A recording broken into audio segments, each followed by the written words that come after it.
ಸ್ನೇಹಿತರೆ, ಗೂಗಲ್ ಮ್ಯಾಪ್ನಲ್ಲಿ ನಾವು ಯಾವುದಾದ್ರೂ ಒಂದು ಸ್ಥಳದ ಆಫ್ಲೈನ್ ಮ್ಯಾಪನ್ನು ಯಾವ ರೀತಿ ನಾವು ಡೌನ್ಲೋಡ್ ಮಾಡ್ಕೋಬೇಕು ಅಂತ ಚರ್ಚೆ ಮಾಡೋಣ. ಆಫ್ಲೈನ್ ಮ್ಯಾಪ್ ನಮಗೆ ಏನಕ್ಕೆ ಯೂಸ್ ಆಗುತ್ತೆ ಅಂದರೆ, ನಾವು ಏನಾದರೂ ನೆಟ್ವರ್ಕ್ ಇಲ್ಲದೆ ಇರೋ ಪ್ಲೇಸಲ್ಲಿ ಹೋಗ್ತಾ ಇದೀವಿ ಅಂದ್ಕೊಳ್ಳಿ, ಅಥವಾ ನಾವು ನಮ್ಮ ಡಿವೈಸ್ಗೆ ಇಂಟರ್ನೆಟ್ ಕನೆಕ್ಷನ್ ಇಲ್ಲ ಅಂತ ಸಮಯದಲ್ಲಿ ನಾವು ಆಫ್ಲೈನ್ ಡಿವೈಸ್ನ ಅಥವಾ ಆಫ್ಲೈನ್ ಒಂದು ಮ್ಯಾಪ್ನ ಯೂಸ್ ಮಾಡಿಕೊಂಡು ಅಲ್ಲಿ ನಾವು ಅದರ ಒಂದು ಸೇವೆನ ಆಕ್ಸೆಸ್ ಮಾಡ್ಕೋಬೋದು. ಇಂಟರ್ನೆಟ್ ಇಲ್ಲದೆ ಇದ್ದರೂ ಕೂಡ ನಾವು ಅದನ್ನು ಆಕ್ಸೆಸ್ ಮಾಡ್ಕೋಬೋದು.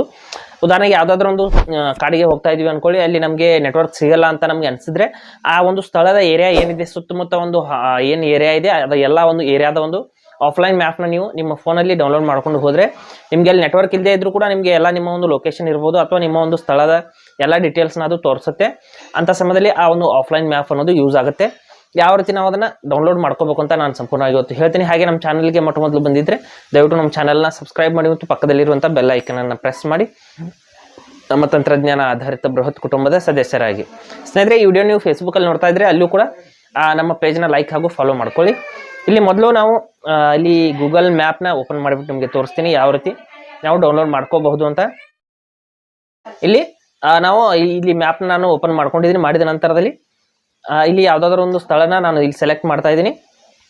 ಈ ಸ್ಥಳದ ಮ್ಯಾಪ್ನ ನಾನು ಆಫ್ಲೈನಾಗಿ ಸೇವ್ ಮಾಡ್ಕೋಬೇಕು ಅಂದರೆ ಆ ಒಂದು ಸ್ಥಳದ ಹೆಸರು ಏನಿದೆ ಇಲ್ಲಿ ಈ ರೀತಿ ಕ್ಲಿಕ್ ಮಾಡ್ಕೋಬೇಕು. ಆ ಒಂದು ಊರಿನ ಹೆಸರು ಇರ್ಬೋದು ಅಥವಾ ಆ ಒಂದು ಸ್ಥಳದ ಹೆಸರನ್ನ ಈ ರೀತಿ ಕ್ಲಿಕ್ ಮಾಡ್ಕೋಬೇಕು. ಮಾಡಿದ ನಂತರದಲ್ಲಿ ನೋಡ್ಬೋದು ಈ ಕಡೆ ಸ್ವಲ್ಪ ಸ್ಕ್ರೋಲ್ ಮಾಡಿಬಿಟ್ಟು ಇಲ್ಲಿ ಮೋರ್ ಅಂತ ಒಂದು ಆಪ್ಷನ್ ಬರುತ್ತೆ. ಅದ್ರ ಮೇಲೆ ನಾವು ಕ್ಲಿಕ್ ಮಾಡ್ಕೋಬೇಕು. ಮೋರ್ ಅಂತ ಕ್ಲಿಕ್ ಮಾಡಿದ ನಂತರದಲ್ಲಿ ಇಲ್ಲಿ ನೋಡ್ಬೋದು ಡೌನ್ಲೋಡ್ ಆಫ್ಲೈನ್ ಮ್ಯಾಪ್ ಅಂತ ಒಂದು ಆಪ್ಷನ್ ಬರುತ್ತೆ. ಅದ್ರ ಮೇಲೆ ನಾವು ಕ್ಲಿಕ್ ಮಾಡ್ಕೋಬೇಕು. ಡೌನ್ಲೋಡ್ ಆಫ್ಲೈನ್ ಮ್ಯಾಪ್ ಇಲ್ಲಿ ನೋಡ್ಬೋದು ಈ ರೀತಿ ಮ್ಯಾಪ್ ಇಲ್ಲಿ ಓಪನ್ ಆಗಿದೆ. ಇಲ್ಲಿ ನಮ್ಮ ಎಷ್ಟು ಏರಿಯಾದ ಒಂದು ಮ್ಯಾಪ್ನ ಡೌನ್ಲೋಡ್ ಮಾಡ್ತಾ ಇದ್ದು ಅದನ್ನ ಜೂಮ್ ಇನ್ ಅಥವಾ ಜೂಮ್ ಔಟ್ ಮಾಡ್ಕೋಬೇಕಾಗುತ್ತೆ. ಜೂಮ್ ಔಟ್ ಮಾಡಿಬಿಟ್ಟು ನಾವು ಅದನ್ನು ಸೆಟ್ ಮಾಡ್ಕೋಬೇಕು. ಸೆಟ್ ಮಾಡಿಬಿಟ್ಟು ನಾವು ಡೌನ್ಲೋಡ್ ಅಂತ ಕ್ಲಿಕ್ ಮಾಡ್ಕೋಬೇಕು. ಈ ರೀತಿ ಸೆಟ್ ಮಾಡಿದ ನಂತರದಲ್ಲಿ ನಾನು ಇಲ್ಲಿ ಡೌನ್ಲೋಡ್ ಅನ್ನೋಂಥ ಒಂದು ಆಪ್ಷನ್ ಇರುತ್ತೆ. ಅದ್ರ ಮೇಲೆ ನಾನು ಕ್ಲಿಕ್ ಮಾಡ್ಕೋತೀನಿ. ಕ್ಲಿಕ್ ಮಾಡಿದ ನಂತರದಲ್ಲಿ ಇಲ್ಲಿ ಡೌನ್ಲೋಡ್ ನೋ ಅಂತ ಕ್ಲಿಕ್ ಮಾಡ್ತೀನಿ. ಮಾಡಿದ ನಂತರದಲ್ಲಿ ಇಲ್ಲಿ ಡೌನ್ಲೋಡ್ ಅನ್ನೋದು ಸ್ಟಾರ್ಟ್ ಆಗುತ್ತೆ. ನೋಡ್ಬೋದು ಮೇಲ್ಗಡೆ ಇಲ್ಲಿ ನೋಡ್ಬೋದು ಡೌನ್ಲೋಡಿಂಗ್ ಆಫ್ಲೈನ್ ಮ್ಯಾಪ್ಸ್ ಅಂತ ಬರ್ತಾ ಇದೆ. ಈ ರೀತಿ ಡೌನ್ಲೋಡ್ ಆದ ನಂತರದಲ್ಲಿ ನಾವು ಅದನ್ನು ಆಕ್ಸೆಸ್ ಮಾಡಬೇಕು ಅಂದರೆ ನಾನು ಹೇಳ್ತೀನಿ ನೋಡಿ. ಮೊದಲು ಇಲ್ಲಿ ಮೇಲ್ಗಡೆ ನಮ್ಮ ಒಂದು ಪ್ರೊಫೈಲ್ ಫೋಟೋ ಮೇಲೆ ಕ್ಲಿಕ್ ಮಾಡ್ಕೋಬೇಕು.